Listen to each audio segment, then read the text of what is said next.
चलते बस बस बस बस बस अभी काम करना है ना अपने को, काम करेंगे, काम काम काम काम।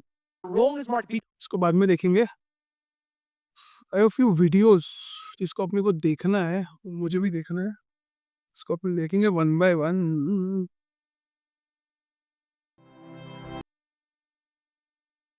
देखते इसके ऊपर कुछ अपन बात करते हैं। स्टडी IQ IAS अब तैयारी हुई दादा बात अफोर्डेबल। करता हूँ।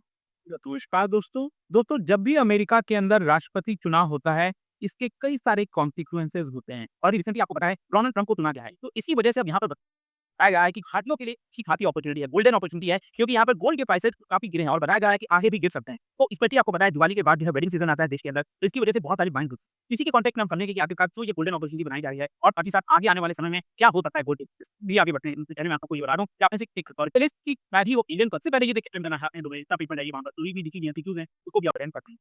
तो चलिए शुरुआत करते हैं। सबसे पहले ये देखें कि ये हुआ क्या है। देखिए डोनाल्ड ट्रंप की जो विक्ट्री हुई है अमेरिका के राष्ट्रपति चुनाव में, इसकी वजह से जो भारतीय उपभोक्ता इंडियन कंज्यूमर हैं, उनके पास अनएक्सपेक्टेड अपॉर्चुनिटी आ गई। क्योंकि ऐसा लग रहा था कि जिस प्रकार के गोल्ड जो प्राइसेस बढ़ते जा रहे हैं, शायद ही वो कभी कम होंगे। लेकिन डोनाल्ड ट्रंप की जो जीत की वजह से जो गोल्ड का प्राइस दबा ये नदी वहाँ पर कम हुआ है, स्पेशली भारत में जो बड़ी चीजें है वो आनी।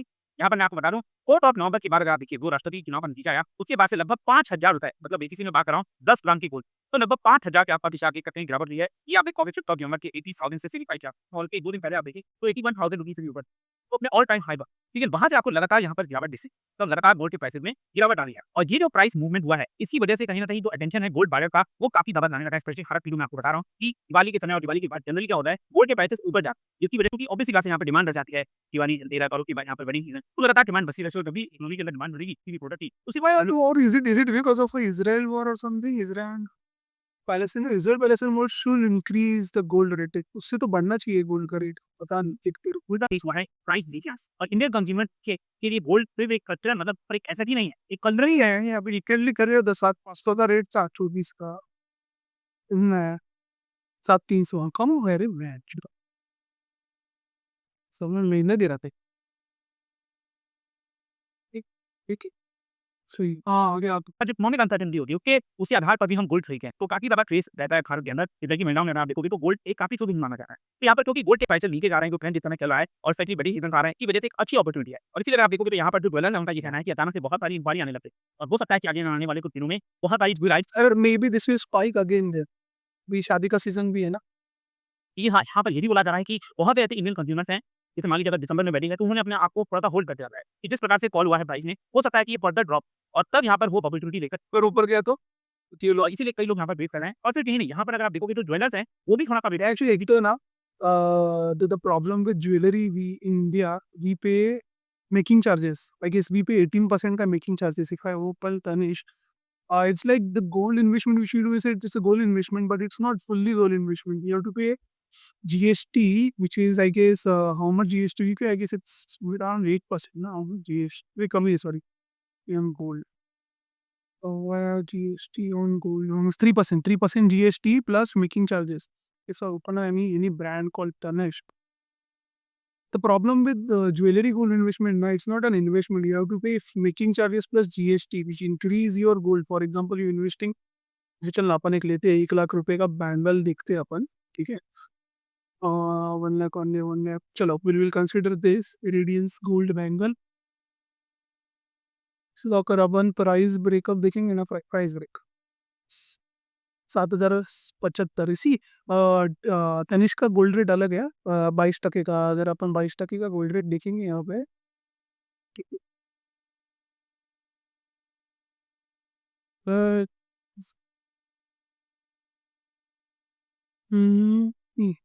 7085। इट्स ओके, चलो चलो चलो चलो चलो, ठीक है ठीक ठीक है ठीक। 74,000 का गोल्ड है, 24,000 का दे रहे, 24,000 का making charges which is almost and GST। ये 74,000 का गोल्ड है 1 lakh, you are paying almost 20% extra, 20% extra on your making charges और GST। Instead of that if you buy Nifty BeES और आई गेस दे हैं जो ये लोग ना, एक तो ना गोल्ड कॉइन के ऊपर भी चार्जेस लेते हैं। गोल्ड कॉइन आई गेस या दे उनको लेते हैं, मुझे I am not sure, I have to check price breakup.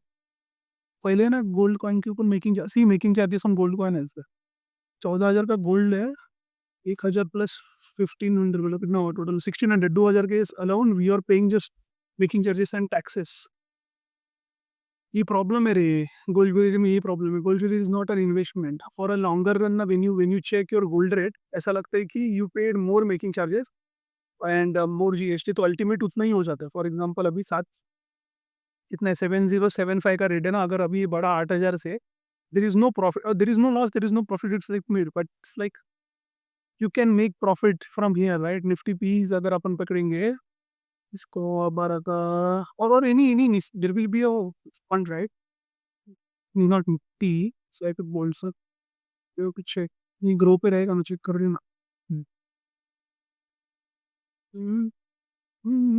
देखते ना बस मेकिंग चार्जेस लगता है रे जो है ना मेकिंग चार्जेस नहीं देना मेरे को एक सीए इसका नाम क्या वो ना पीएनजी वालों के पास एक चीज़ है it's called bullion which we called as Marathi में तो हम लोग उसको ये बोलते हैं वेदनी बोलते हैं इंग्लिश में पता नहीं इंग्लिश में we call it bullions but they sell those bullions अगर इसका अपन यहाँ पे चेकेंगे ऑनलाइन है ना ऑनलाइन लोग का रेट ज़्यादा रहता है दुकान में जाके ले लो दुकान में सस्ता भी रहेगा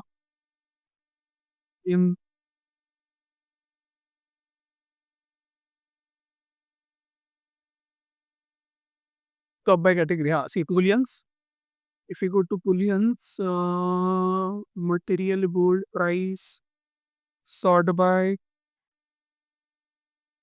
Yeah, this one. See, 2 gram Vedani, yes, Vedani. It's a 24 carat pure gold. So, price making. See, online making charges से बड़ा अगर आप दुकान से लोगे ना तो दुकान में नहीं making charges are zero PNG में तो आपको प्योर गोल्ड मिल जाएगा हाँ but you have to pay the GST 3% का जीएसटी देना पड़ेगा ये एक अच्छा डील मेरे को लगता है हाँ अगर वो नहीं करना है अपने को this is not a investment advice है साला सीबी वाले आके मेरे घर पे जो बोलेंगे भोसड़ी के तो क्या बता रहे लोगों को जस्ट एन चेक कर रहा हूँ रे मैं gold invest ETF do we have any calculator और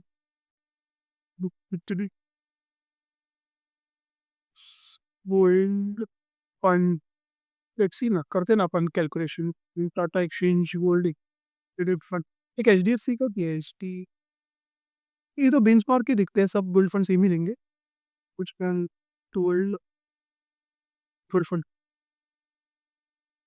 हाँ ये take this example for example you invested one time दिखेगा क्या वन टाइम भी इन्वेस्टेड मे बी तो 10,000 पकड़ते if you invested 10,000 and for a year so this is fluctuate ये अभी ईयर में it grown variable that's why it's showing 20.53 but if you check overall it's gold gives on an average 6.4% मतलब अपने inflation से 0.5% ज़्यादा दे देता है अभी अपना इन्फ्लेशन ऑफ इंडिया ये भी है ना ये एक डिबेटेबल टॉपिक है यार 6% हम 60% रहते हैं अब कितने दिखते हैं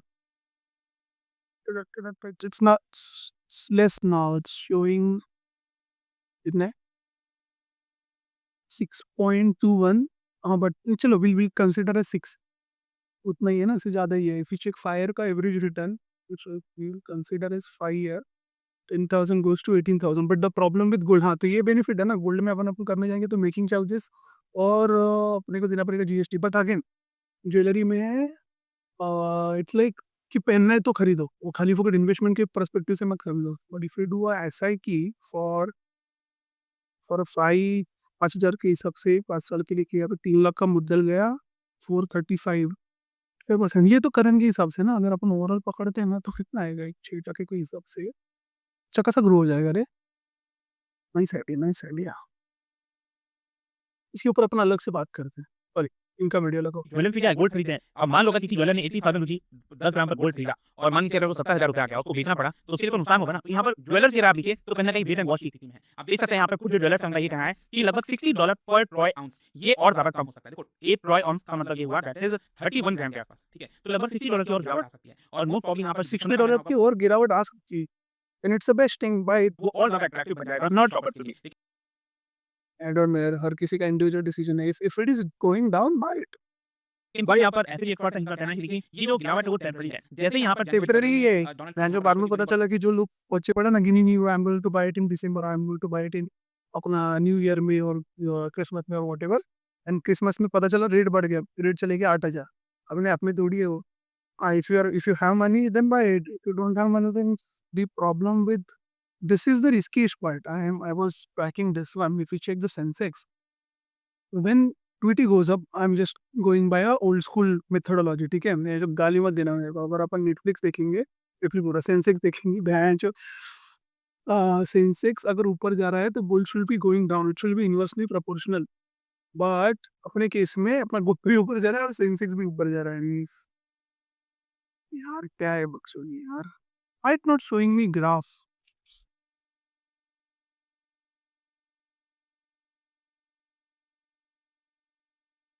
हाँ है ना, तो अपन देखेंगे मैक्स। ठीक है, सी निफ्टी ऊपर गया, अभी अभी ये ड्रॉप हो रहा है। सेम अगर अपन गोल्ड का देखेंगे, ठीक है, निफ्टी बीस और समथिंग, निफ्टी बीस 5 साल ओपन कर, सी सेम सेम चीज 9324, सी 9324।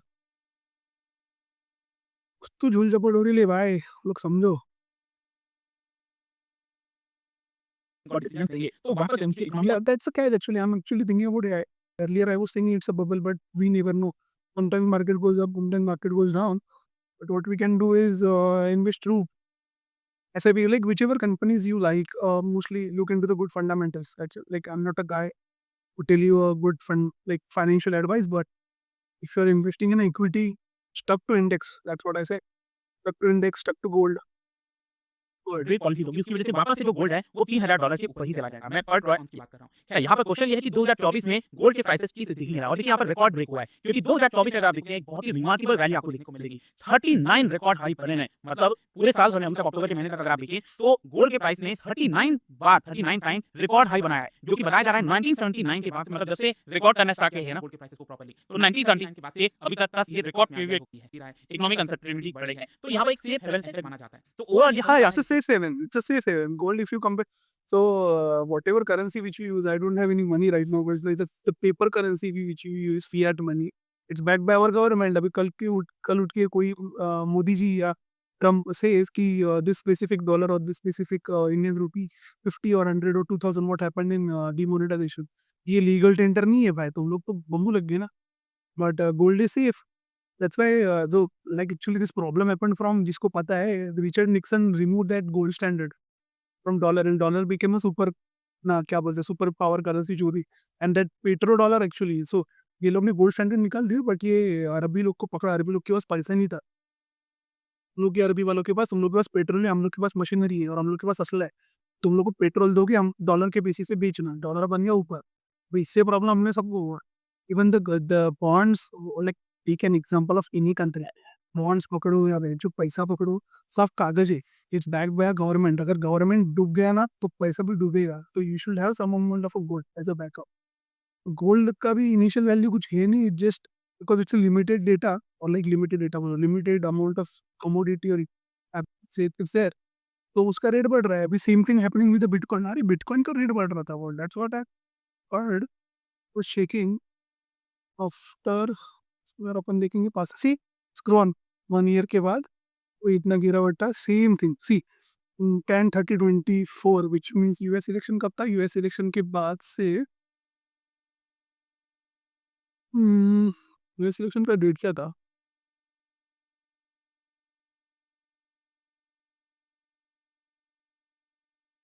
5 नवंबर। ठीक है, 5 नवंबर अगर अपन देखेंगे तो 10, देखना 5 नवंबर से हलचल ऊपर सीधी ऊपर नीचे होने, देन इट ड्रॉप्ड। सी हाँ, 5 November it drop because there were a sentiment Kamala is going to win और Trump is going to win. जैसे ट्रम्प जीता ऊपर चले गए, कमला आती थी गिरता। Okay, just a prediction. Maybe I can be wrong or I can be right. One good. चलो। की वजह से गोल्ड के प्राइस में बढ़े हैं। लेकिन डोनाल्ड ट्रम्प की जीत की वजह से यहाँ पर कई और डायनामिक्स लेकर आ रहे हैं। हिस्टोरिकली क्या होता है कि जब भी डॉलर स्ट्रांग होगा तो गोल्ड के प्राइस नीचे आएंगे, मतलब डॉलर स्ट्रांग हुआ गोल्ड के प्राइस नीचे आएंगे। हमेशा आपको ये रिवर्स रिलेशन देखने को मिलेगा। और अभी अगर आपने लिखा हुआ डॉलर स्ट्रांग हुआ गोल्ड, हाँ see that's what I was saying कि ये जो है ना, लुक स्मार्टर है। I guess US hold 70% of a gold, something like that. Gold US government They hold like a lot, like a ton. See, they hold 8134 metric tons. Jeez, इसमें कोई पैमाने का metric tons ना, how much gold कोई है? अरे यार, gold we have total we have 2 lakh ton. Highest gold storage by country. Yes, by country. India के बहुत लंबा है रे, ये चाइना रहेगा, चाइना रे यूसी यूएस बोला ना, तेरा ग्राफ और समथिंग ग्राफ दो यार, ग्राफ दो, ग्राफ बेटर पड़ता है। which country has the largest force का दिखते फोर्स का? सी यूएस 81, ओके जर्मनी होता है। So only US, Germany, Italy, France, Russia, फिर China. Where is India? India it's क्या है वो? Nice, we are going here. We have almost 9.57%. This इसमें का almost 9.57 में how much Indian household owns gold percentage wise?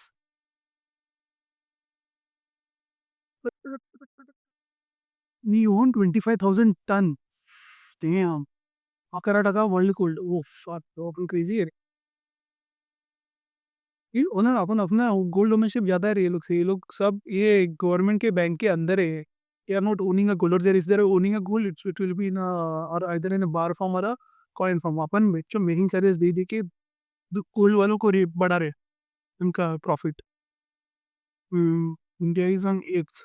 हम कर लेंगे, जापान को सरपास कर लेंगे, आफ्टर दैट चाइना को सरपास करना, इट्स हार्ड, इट्स लाइक 2800 से डबल, आठ 16 से डबल, डबल पे ट्रिपल, 24, हाँ ऑलमोस्ट ट्रिपल करना पड़ेगा वैसा। दे होल्ड फोर, सी ना, I told United states hold 72% holding. ये कब हुआ मालूम है? This was from world war 1। ठीक है, वर्ल्ड वॉर 1 में ये ब्रिटिशर लोग मारामारी कर रहे थे तो का, और US was the one, they were creating क्या अपना असला, they were creating the machine guns, the bombs and everything, and they used to give it to them. They said कि we are not going to take your pound, we are going to take money as a gold. Take the gold from Germany, took the gold from France, took the gold from Italy, you अपना ये जितने भी European countries है ना, देखा था ना तुम लोग को, क्रेजी लोग है रे ये लोग। जीरो स्मार्ट खेल रहे हैं, स्मार्ट है वो चीज जीता। तो वर्ल्ड वॉर 1 में हुआ, इसके बाद यार स्कीम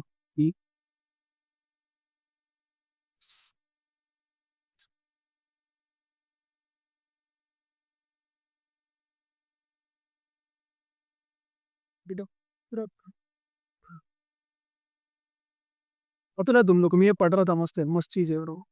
ये थोड़ा ऊपर नीचे हो सकता है मेरे पास, बट ये स्कीम था। तो वर्ल्ड वॉर 1 में ये सब यूरोपियन कंट्रीज मारामारी कर रहे थे, but they needed the what you call the machine guns and the power और बुलेट्स एंड एवरीथिंग, से अपन मारामारी करते।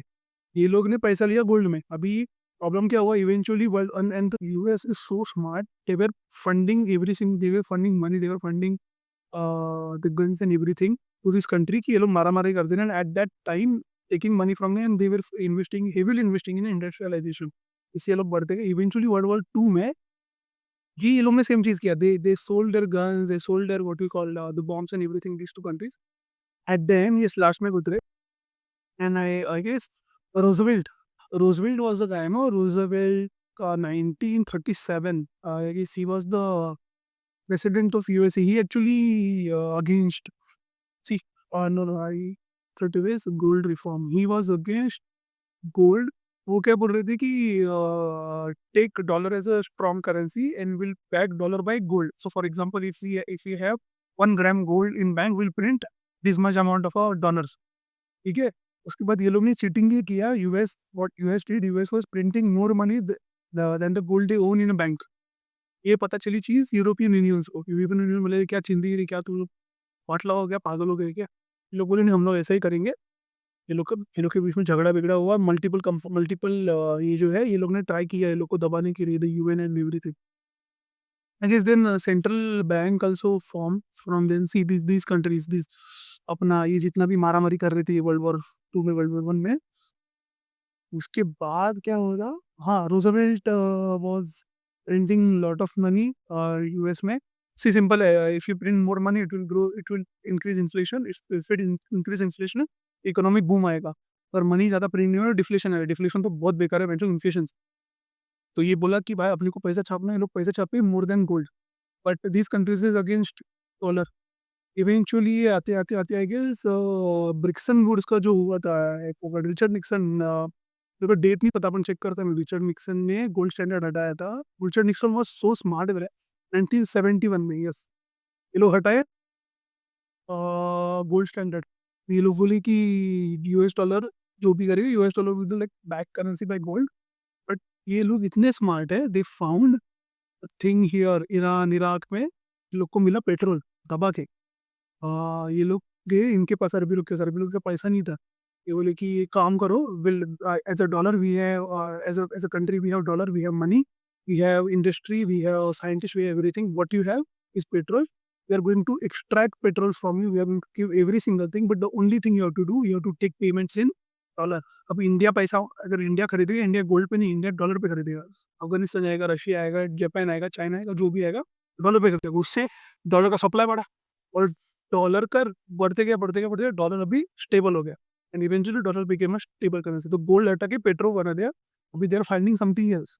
ये सारी चीज़ें, but the problem is now there are multiple axis power are coming, India is coming, China is coming, Russia is coming, Russia is taking payments in roubles, China is taking payment there, दे रहा उनका जो I guess yen है, India is taking payments in rupees, but you can not directly क्या बोलते हैं अपने को impact US, because we also own multiple dollar in अपने रिजर्व्स में। तो वो सारी चीज़ें हैं भाई। बट ये कॉम्प्लेक्स है ब्रो, बहुत कॉम्प्लेक्स है, क्रेजी चीज़ है ब्रो ये लोग। पेट्रोल डाउन किया, उसके बाद ये लोग ने कुछ और ही लफड़ा किया था रे, मेरे को याद नहीं, but mostly I will tell you, there was one more thing happened. Petrodollar ना, हाँ, नहीं, जब पेट्रो डॉलर हुआ ना, तो मोस्ट ऑफ दिस कंट्रीज, दोस्त दुबई, यूए, अपना ये अपना यूनाइटेड अरब, ईरान, इराक, ये सब गए। बट इसमें एक बंदा था जो ये लोग को अपोज किया, वो क्या बोला, नहीं, I will not take money from US, sorry you on dollar terms, I will sell petrol, this is my land. Any guess कौन रहेगा? सोचो, 1 मिनट देता हूँ। सोचा, बंदा मालूम है, सद्दाम हुसैन। सद्दाम हुसैन बोले, लोग झाटू लोग, तुम ना आओ मत इधर, मेरा जगह है, आई will sell my own petrol. उसके बाद जो यूएस ने उसकी पकड़ के मारी है ना सद्दाम हुसैन की, Saddam Hussein and I guess Gaddafi also did the same. Saddam Hussein बोला कि no, this is my land, I am going to sell petrol and I am going to sell whatever which we have on this land according to our standards. In US did what they want to do. Like Gaddafi also same happened. Gaddafi, yes, Muhammad Gaddafi, 1982 to 2011, same happened. See, killed after. Here US purposefully created tension over these areas, the Afghanistan, Uzbekistan, not Uzbekistan, it's a part of Russia, Iran, Uzbekistan, ये सब, Iran, Pakistan, Afghanistan, Pakistan, because these are the अपना petrol वाला countries। ये वो smart है। हाँ, US dollar index है। US dollar index basically क्या है कि डॉलर की जो स्ट्रेंथ है ना, फॉरेन करेंसी लगेगा तुम लोग को समझा रहेगा तो ग्रेट, नहीं तो अपन करते बात और नहीं इससे। वो दिखाती है। जितना ज़्यादा ये डॉलर इंडेक्स बढ़ेगा, मतलब डॉलर स्ट्रांग हो रहा है। तो आप देख सकते हैं डॉलर ट्रंप की बात देखा ना, मुक क्या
ये बत्ती का,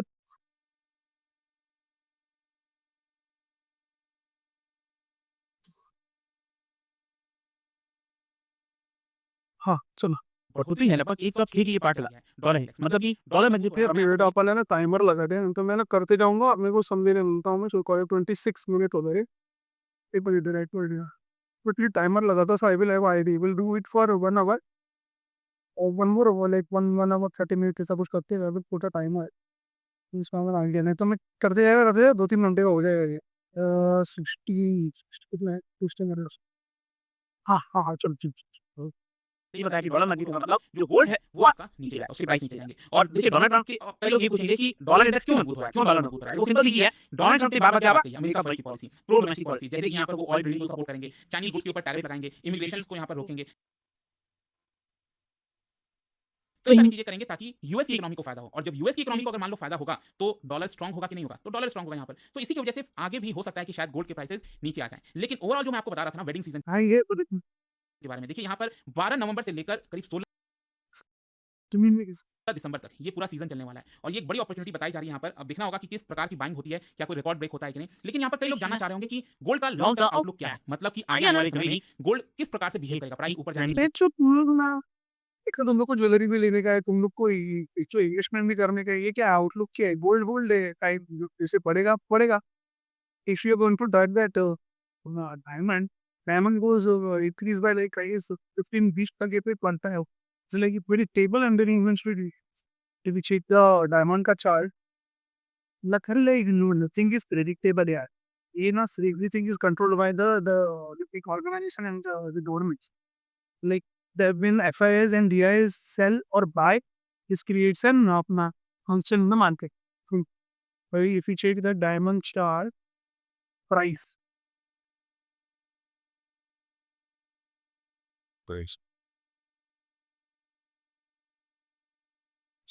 check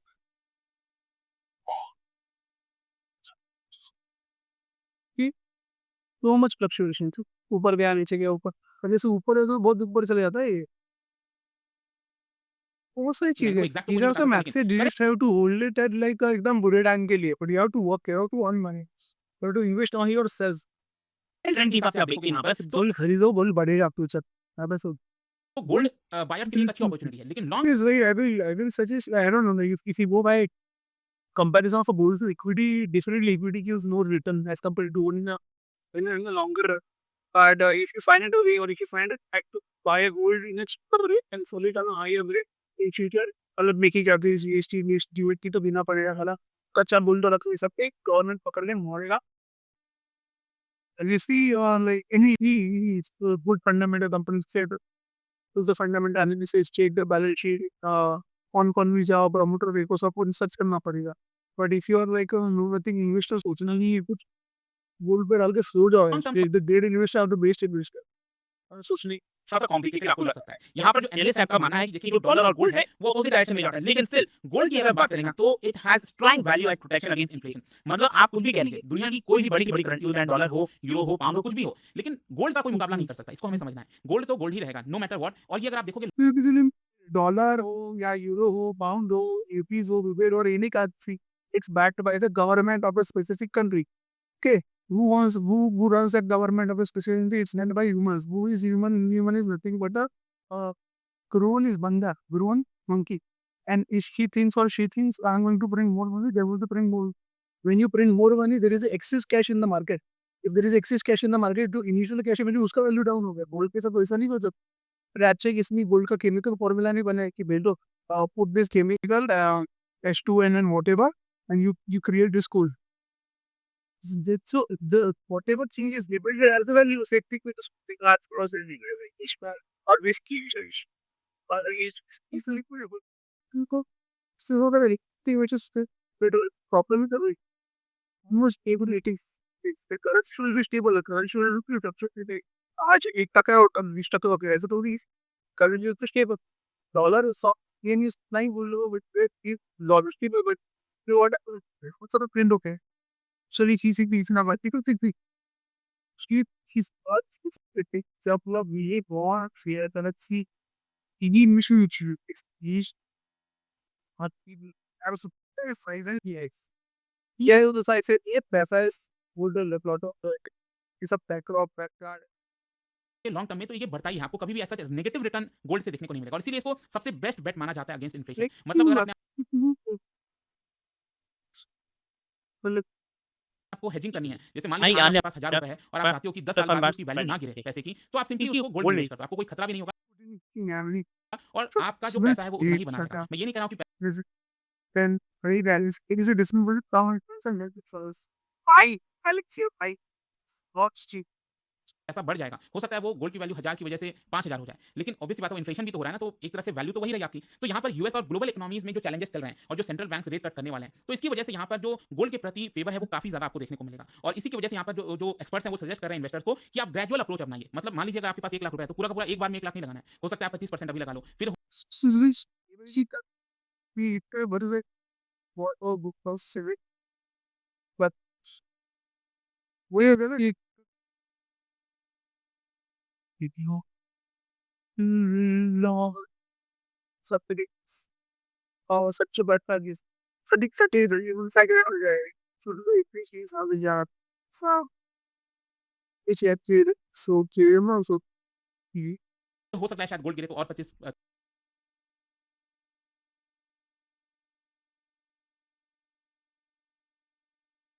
30% लगा लो। तो इस तरह से आपको अप्रोच करना चाहिए क्योंकि कुछ एक्सपर्ट्स का मानना है कि यहाँ पर $2500 भी आ सकता है गोल्ड जो है। लेकिन यहाँ पर मैं आपको एक और इंटरेस्टिंग चार्ट दिखाना चाहता हूँ कि पिछले 6 टर्म अगर आप देखेंगे यूएस प्रेसिडेंट का तो उस समय गोल्ड के प्राइसेस कैसे है और इससे आपको एक अच्छा खासा मिल जाएगा। और ये टोटल 6 पिछले जो टर्म है ईयर 2020 तो यहाँ पर आप देखिए तो गोल्ड प्राइसेस ज्यादातर केस में बढ़ी, मतलब पिछले 6 टर्म में से 5 टर्म में गोल्ड प्राइसेस बढ़े हैं और सबसे ज्यादा कितने टर्म में बढ़े 2008 में जो पहला टर्म है लगभग 137% 4 वर्ष के अंदर 137% का जंप आया था गोल्ड के प्राइस में और की पहली जॉर्ज डब्ल्यू के दोनों कार्यकाल में 30% के आसपास गोल्ड प्राइस बढ़ा था। फिर डोनाल्ड ट्रंप के धीरे धीरे 60% बढ़ा था, जो बाइडेन के कार्यकाल में लगभग 40% इंक्रीज हुआ। लेकिन यहाँ पर अगर हम बात करें 6 में से 1 किसी के काम में गोल्ड का प्राइस गिरा और वो बैराक ओबामा का जो सेकंड वाला टर्म है 2012 के बीच में, तो यहाँ पर लगभग 30% गिरा। तो ये एक्सेप्शन है, लेकिन ज्यादातर केस में आपको क्या देखने मिल रहा है कि हर कार्यकाल में गोल्ड का प्राइस लगभग 50 से 60% इंक्रीज है। ये आपको लगभग एवरेज है एंड नॉट रॉन्ग, मतलब कि अच्छी बात है, आपको स्टेबल जो इन्वेस्ट है, जो स्टेबल रिटर्न है वो मिलता रहता है इन्वेस्टमेंट पर। और इसी बात है कि आप इन्वेस्ट करते हो ना तो उसमें से कुछ 5% या 10% आपको गोल्ड में भी लेना चाहिए। तो ये पूरा वीडियो था दोस्तों, इनको क्या आपको समझ में आ गया। और जाने से पहले एक क्वेश्चन क्या बता आपको, इनमें से किसको वर्ल्ड बैंक का सॉफ्ट लोन विंडो कहा जाता है? ये चार ऑप्शन है, राइट आंसर आपको मिलेगा। कोई बात नहीं, किसको world Soft loan collection monetary fund is में finance corporation development I guess monetary fund होगा ना, पता नहीं यार, चेक करते हैं। मैं मॉनेटरी फंड के साथ जा रहा हूँ, तुम लोग चेक कर लो। सोच लिया सॉफ्ट लोन विंडो में भी कर में गलत ही रहेगा, पता नहीं कुछ शायद उतना पता नहीं रहा ये सब MCQ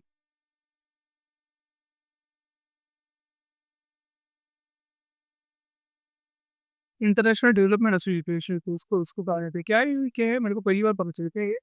international development association is a soft loan window of the online development of some concession. अच्छा, मेरे को तुम डेवलपमेंट के नाम पे पैसा उठा रहे थे, ओ फक फक फक, मस्त मस्त मस्त मस्त आइटम्स। मॉनेटरी फंड के करो, मॉनेटरी फंड मैंने किस दिस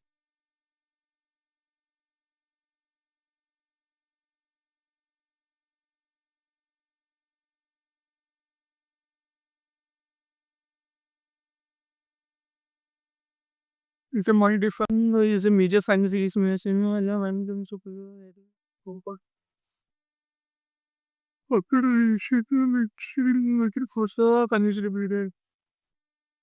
अच्छा समझा।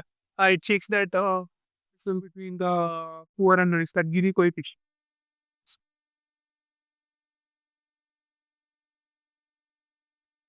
ये क्या मैं डिफरेंस ये इनइक्वालिटी इतना इंडिया में इनइक्वालिटी कम है, लाउड करने वाले वन कभी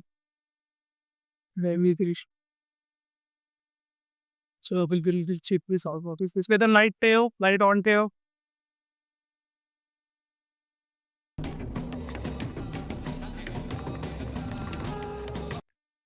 छह मतलब ये रैंडम है।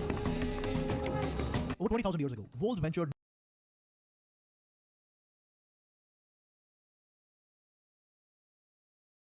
near human settlers.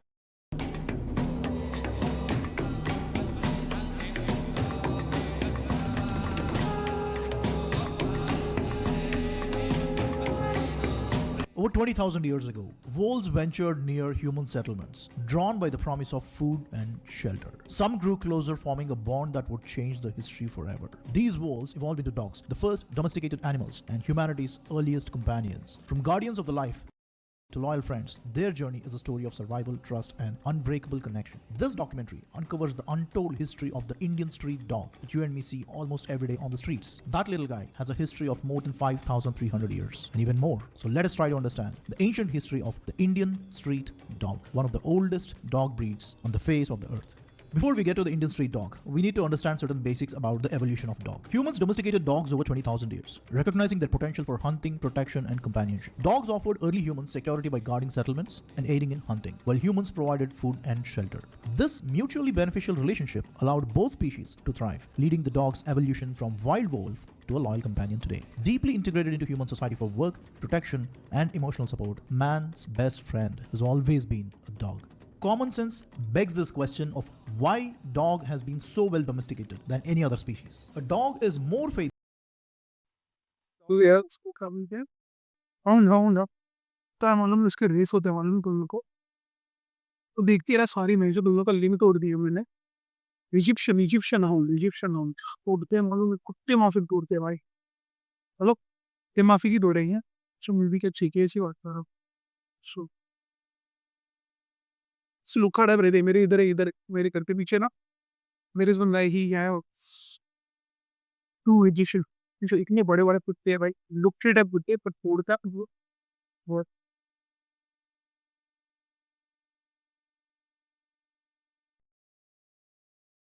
They look good. I know they've been extensively number, Grand Border Great Britain on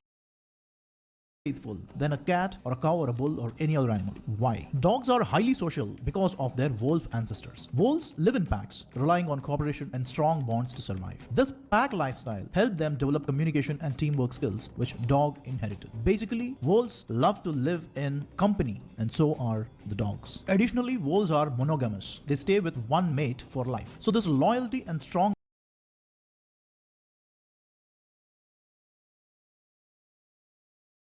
bond between partners became a key trait in dogs, making them naturally inclined to form close and lasting relationships with humans and other animals at home, thus guarding the safety of the crops and the cattle of the early man. And that's where this journey of the man and dog has begun. Almost every civilization, each and every civilization, domesticated. बोले ना मैं this dog is so famous even the current day Indian dogs are hounds. Those are the breeds of hounds. Then there is a genetic mixation. Dogs, and here are a few important ones. Greyhounds, Egypt, 3100 BCE. Saluki, Mesopotamia, 3500 BCE.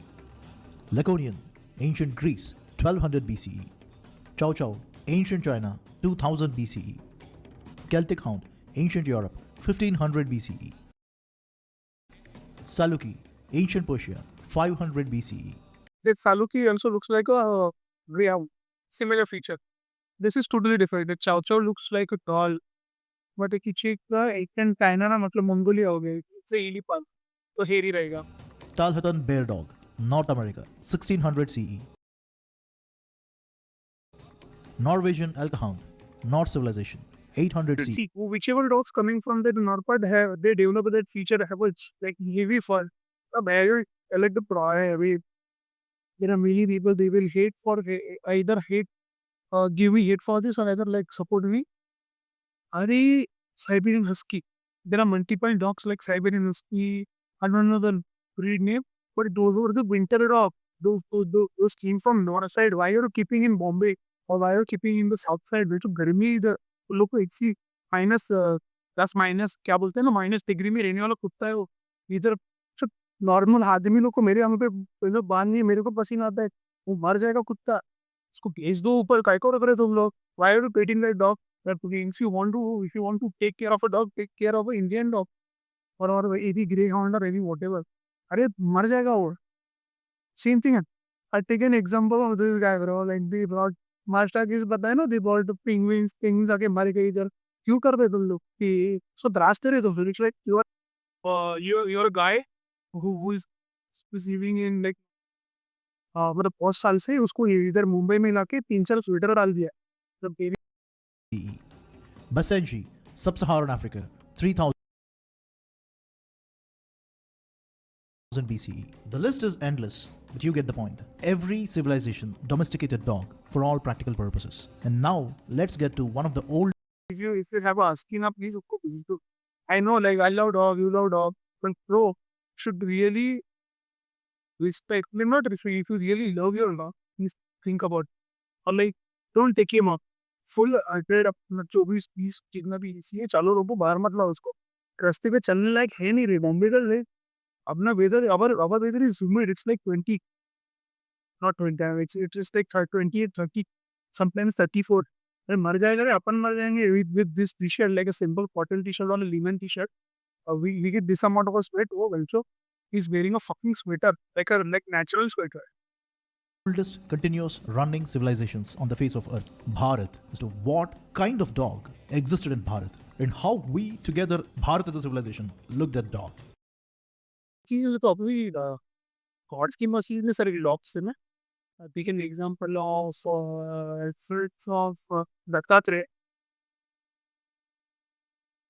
There is a reference of dogs for every single see, cow and dog will be there, not a dog. Same thing with Sai Baba. Sai Baba, if you see, there will be a dog, there will be a cow. Is a reference of dog.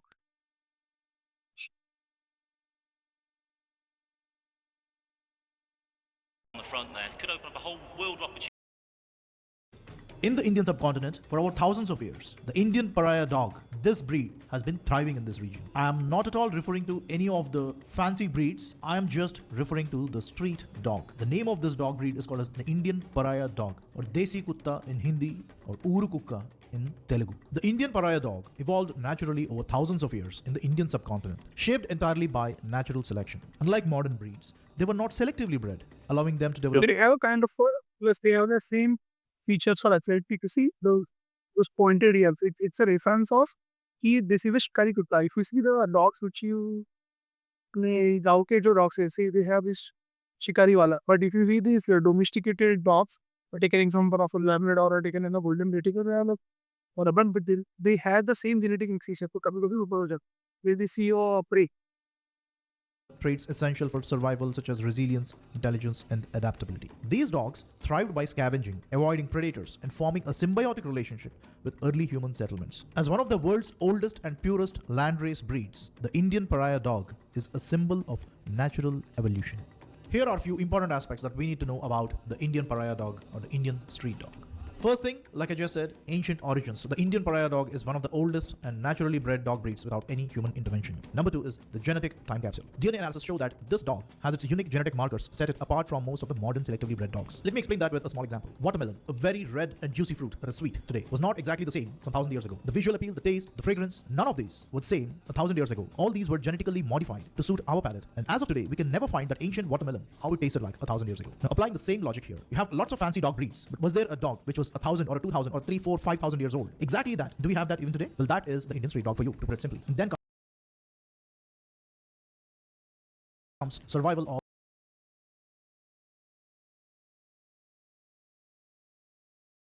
the fittest. The Indian pariah dog has survived for thousands of years in the harsh conditions and virtually able to digest any kind of food. Well, this is the best of all. This guy is a tough nut. He or she survived for thousands of years with whatever that he or she could get to eat. Lastly, and most important of all the four, what I would say is the guardians of heritage. The guardian of India's heritage, embodying the spirit of Hindu dharma by preserving the ancient traditions and natural evolution. A dog is very, very crucial in Sanatana dharma, and unfortunately, many don't realize. तो Parsi people ना पारसी लोगों में वो दे से कि जो dog है it will take you it will take your or it will guide your soul to the god or reference of dog parts. But वो मैं पढ़ रहा था एक बार. There is a reference, there is an image.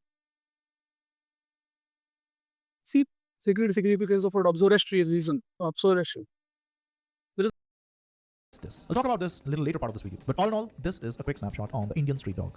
The Indian pariah dog, as I said, one of the oldest landrace breeds, shares a common ancestry with the Dingo, New Guinea, Canaan, Basenji, and a lot more. These breeds trace their lineage to ancient, free-ranging dogs that accompanied early human migrations. Around 15,000 years ago, as humans moved from South Asia to West Asia, Africa, and Australia, these adaptable dogs followed, serving as protectors, scavengers, and companions. In Australia, they evolved into Dingo, adapting to the arid landscape. In Africa, they became Basenji, known for their unique these type of dogs on उसके भी देखा बहुत बार मैंने उसकी मिक्सेशन आई है तो कितनी बार देखा ये जो व्हाइट वाला है ना व्हाइट वाला और ये पीसा वाला basenji kennel and Markless nature. In West Asia, they contributed to the lineage of the Canaan dog, thriving in deserts. Despite geographical differences, their shared traits, resilience, intelligence, and adaptability, highlight their common evolutionary origins shaped by natural selection and human interaction. Let's turn our attention to one of the oldest civilizations, the Indus Valley Civilization. Dating back over 5,000 years, it provides some of the earliest evidence of human-dog relationships in South Asia.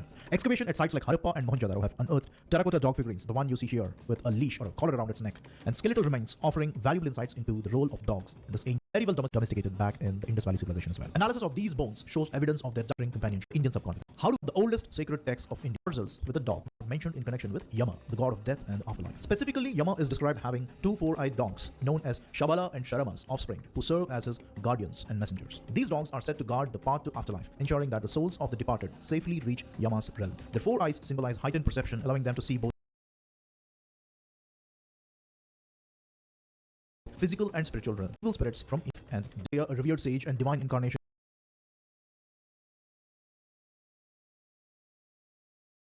of the Trinity, Brahma, Vishnu, and Shiva, is often depicted with four dogs. These dogs represent the four Vedas, Rig Veda, and spiritually the sacred importance of the Mandalam, Kashika Puradhina, the Kala Bhairavam Bhaje. Kala Bhairava, a fierce form of Lord Shiva, is often depicted with a dog as his one which dog, companion, which he oversees of life, and creates the Jandava, leads the way, accompanied by his brothers, and the dog. This dog, initially unknown, follows them as they embark on their journey.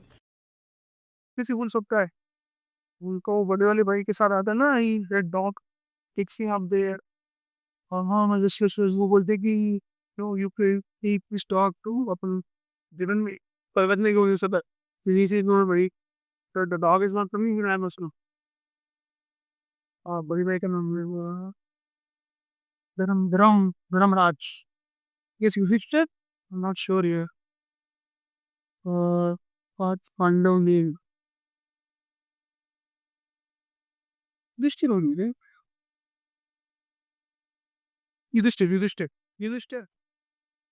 But its role becomes significant as the story unfolds. Long story short, at one point, Yudhishthira is asked to abandon this dog, but he refuses to do so to be his last stand for dharma or lead the manifestation of a symbol or rather a custodian of Jnanam, Kalam, and Dharma. Jnana, the knowledge, Kalam, time and death, and Dharmam, the righteousness. This is how in Hinduism significant this difference in Vedic thought about dog in Sanatana Dharma reaches its peak in Yajurveda. Namah Swabhya Swapati. Every dog is Bharat, or the other pattern of the dead from leaving it and living from entering the underworld. Greek folk created dog are very unique to convert words. It's like looking like the end of your Kulsa Buddha. I don't know.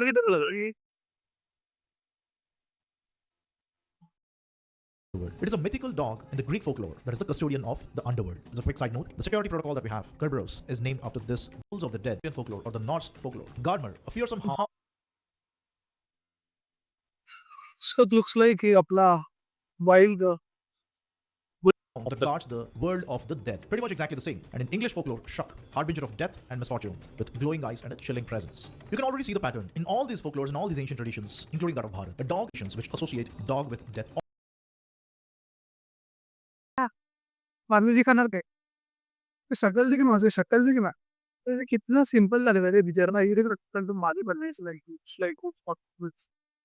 ये भी दिख रही है which is like nature record ये अपना कुत्ता दी All over the world for thousands of years. This is an unexplainable pattern. Let me tell you why. A dog which has been our best friend and a good companion throughout the life. A dog with death and why Bharat is a civilization. The Indian pariah dog has journeyed alongside humanity through the ages, embodying loyalty, resilience, and protection. Mentioned in the Vedas and worshipped with Kala Bhairava, it has long been a custodian of Dharma. This dog, all devotion, and a beacon of where I produce these kinds of subscribe to projectshivahum.com. And as always, thank you. Opportunity for sponsors. Indeed. Quickly on the Karan, so it was electric and heat at 407 split. Tears after तेरे की लाने की जरूरत है सीधे वाला वो in the reason line पे लगते हैं पे वो है उसमें एक डॉबर और एक कीमत से गिरी वो डॉबर पे चीखे सुचिया सैंपल के तो पान नहीं है सीम से चुतिया पर मैंने गिरे होंगे सबके गिरे हम ये की ऊपर सिंपल पे ये 6 फीट का 6 फीट के 6 फीट को ये मेरे से चुने निकाल भाई क्या दूर जा और में 100 started this evening. She's a lady in the top hat and tails around the front. One of the putti, my boxes. pass She's just making sure everything's A-OK down there. Headed this Star Sports Derby into track. which they're all loaded now.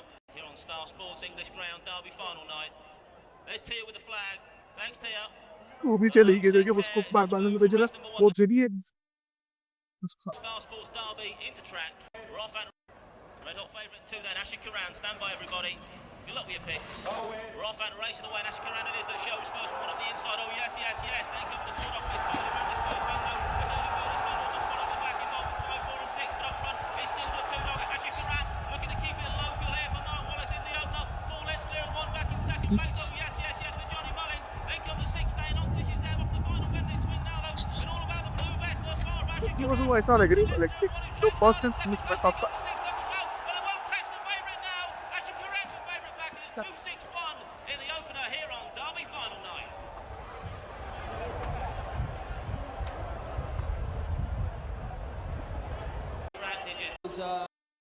Yes, broke well, but just couldn't. Yes, odds on favourites off to a good.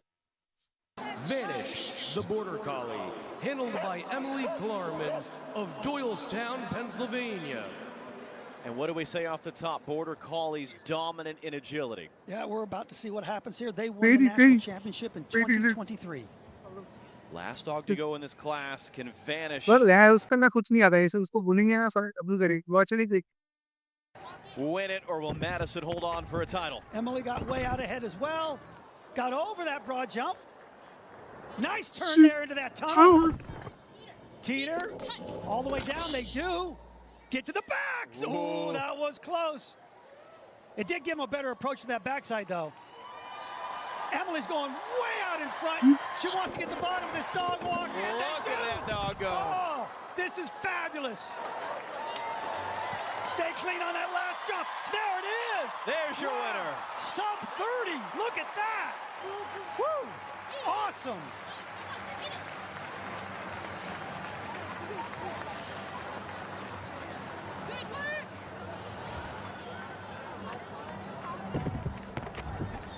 Amazing.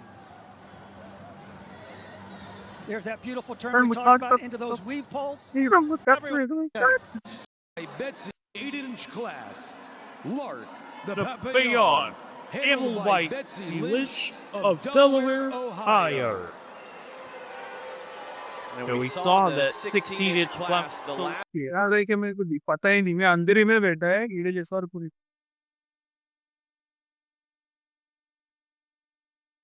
हाँ ठीक है क्या इतना बारे में पता चुप पटा dog to go. Who Was the best dog in the qualifying, ended up winning. That was Vanish, the Border Collie. Can And Lark do the same thing at this 8-inch class and grab the win right at the end. I I tell you, they are no stranger. Betsy That makes a spike sight in the 8-inch class. Lark, the Papillon, handled by Betsy Lynch of Delaware, Ohio. Ohio नहीं Well, they're they're no no stranger. stranger Betsy's Betsy's a a five-time five-time national national champion champion, and and they they were five-time national champion won this in 2021 and 2022. So we should see. Can And they make it 3 titles out of 4. Absolutely. Here we go. Nice turn. Another nice turn. Lark is showing off some speed here. Oh, there it there it is. is. That's That's beautiful. beautiful. Love that. Little wide right there, but a beautiful turn there. Get into those weave poles. Nice weave poles there. number Get across this dog. Betsy's ahead, driving as hard as she can. She, She wants to get this. Finish Lark home. the whole way. Run it through. Can Lark get there? एक number They एक number एक number do. Wow. एक number ये India में होते हैं क्या India में किधर होते हैं क्या पता नहीं Awesome. मस्त चीज है टाइम पास है ये तो बिगनिंग क्यों तेरे Look at this teeter. All the way to the end. All the way to, even before it starts to fall, and that's how fast Lark got up that teeter. Beautiful job there. Bark The whole time as well. Yeah, and you You can can see see barking here here to through the the wing wing viewers poles as well. तेरे ससा लग रहे हो They exit those wing poles and they got a long run to the stalk. So, And yeah, all they do is pick up speed, and that was just super fast. kind of class of अरे भैंस के Hogan. The Weimaraner, handled by Steve Basson of South Windsor, Connecticut. And I And feel like I've I've made the joke multiple times over the Good years idea. about whether it's Ben Hogan or Hulk Hogan or Hogan's Heroes. It's after Ben Hogan, if I'm mistaken, up and over for the this safe A-frame. break, and they're not strange to this either. They've been to this final मेरे गुली मारे रे 2 other times, finishing second and third. They would love to take a first here now. Make a clean sweep of it. Beautiful, right there on that tier. Get to the backside, they do. Push it through these weight balls. Just beautiful weight balls right there. मस्त के मस्त चाव दे रहे one day भी Touch. Losing a little time with that hesitation, but they made sure they got that contact zone. Hogan's got to go quick here, right down to the wire. Oh! Got it. New leader, 17 hundredths of a second. So close. So close. ठीक है ऊपर Here's that Avery, A-frame. also another one taking a look at that. वो थोड़ी बड़ी camera अगर right वो there, थोड़ा सा but They do get into that contact zone. Those big dogs, they just take up that whole tunnel when they go through. And then slamming down this tier. Beautiful right there. Look at that extension going over those jumps. Gorgeous.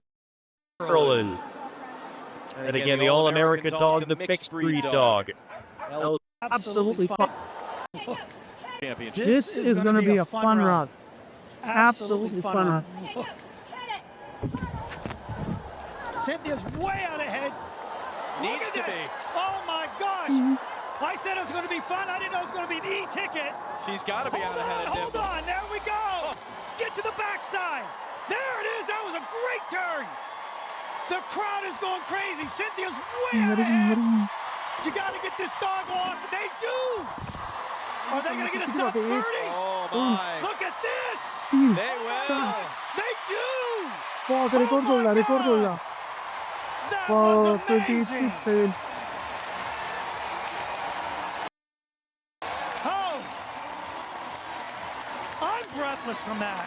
Arthur Ashe Stadium going ballistic for the run from Nimble.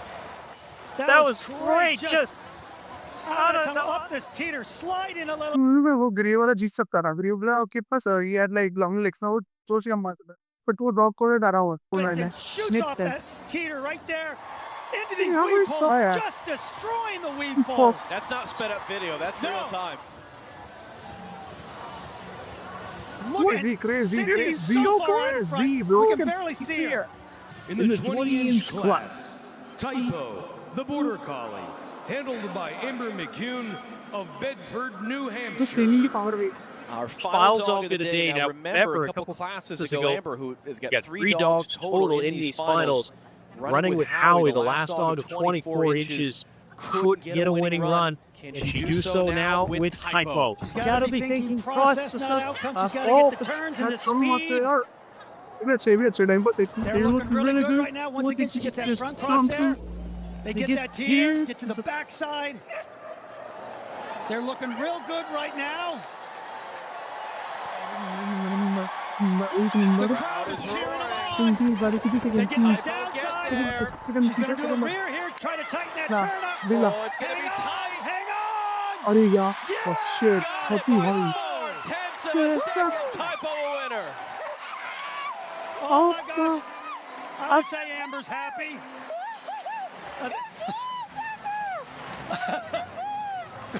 such a great shot.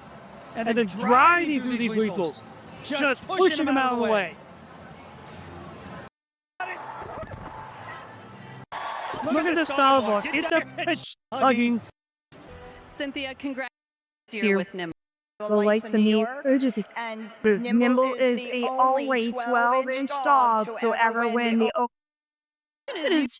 Special dog. Yeah. When did you I've had तो जो है फिर she's the fastest dog I've had, and they thought I was Skiri kidding. के And मुझे they सही don't तो think उसका you're 10% kidding they anymore. She has ये certainly दीदी ने proven एकदम herself. इसके लिए अपन आ रहे हो Congratulations. Thank you so much. John. आजी की पीछे एक देखते फिर अपन आगे बढ़ती एक कड़क चीज मिला रही मेरे को एक नंबर चीज मिला मेरे को मालूम ही नहीं ऐसा कुछ होता है मस्त टाइम पास है welcome you to the main arena at Crofts 2020, and we are set for our last major agility this term. And now a bit of a serpentine. Innovation. अरे यार ये हका করছি Quick through the wheels, time well up to time as well. Ahora aure le dino me And elimination for Lucy and for Booster. Was you saw the cross start set by the judge, which signals an elimination.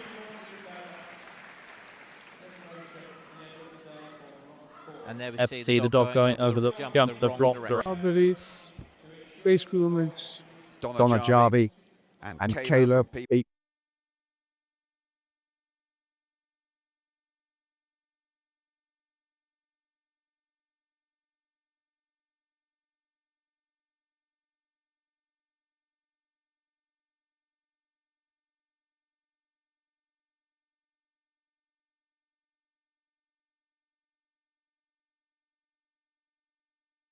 The Masters Agility Championship once again for the West, as we welcome you once again to New York for a 140.5 mile for the Masters Championship. Is there not season 24? Some of the day. Bigger into the here we were where you were Winner teenage class. Westminster. That's dog to run. Can it overtake Madison and be a champion here at Westminster? It's a good beat out. So she do that from Peter. Stay out there. Go through the tire. Up and over the safe ring. Beautiful. I love she's saying good, good. She's rewarding her dog verbally. Boy, look at the speed over that. amazing dog walk. Those repulse. If Sia can stay clean. Blind. There we go. One last jump to go. Got it. There it is. There it is. There's your your new winner. winner, your new winner. That was awesome. And celebrating as they should. Anyways, She's not moving. Just so Just being it out. And It was interesting. that's scalable parted. okay. Down the sit. Go. Handled by Betsy Lynch of Delaware, Ohio. Scalable toy. Okay. So Give me stage Betsy start on Lynch it. and Laura, They won this jump height 5 out of the 8 years. So Does it And it's see some competition. Yeah, Larg is on the loon right now. Oh my gosh, that would be amazing theater. There we go. Get to that backside. Beautiful blind cross. Keeping the speed going all the way through this. Watch this stuff. We think it. That's amazing. And look at this stuff. Get to that backside. Kick to the other side. Turn on the afterburners. This is new leader. There it is.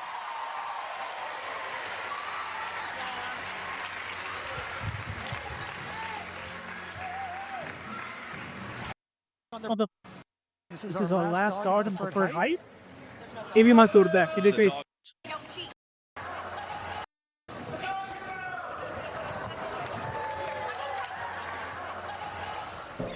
And Kaboom won. 24-inch jump height.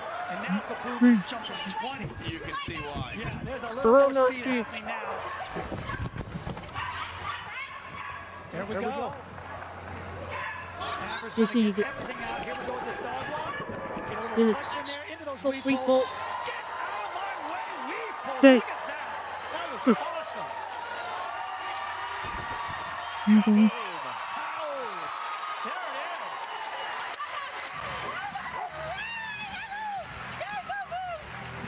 That was gorgeous.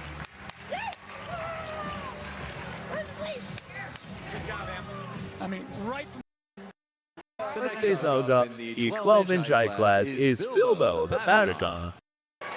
Bilbo's precious. See, that's your name of this dog. Can anyone it's the team? 4 championship. She was gonna push for everything she can get out of Bilbo.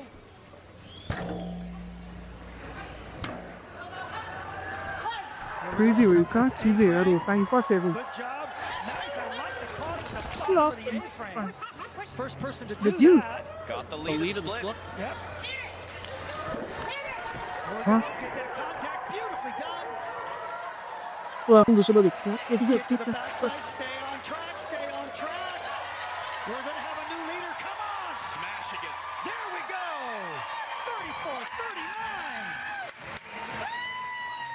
Oh, there's somebody who's happy. Yeah. Yeah. Win रहा है। Cynthia Horner.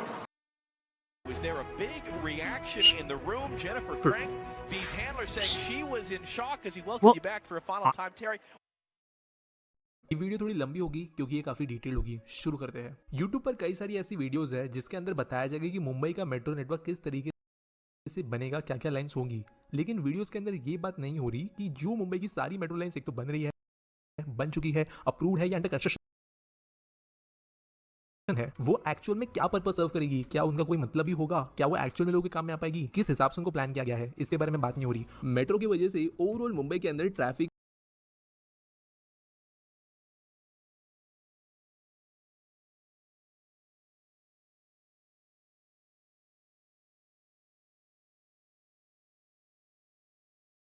तो कम होगा ही, लेकिन इसके साथ real estate development and demand बढ़ते हुए नजर आएगी। ऐसे सारी एरियाज के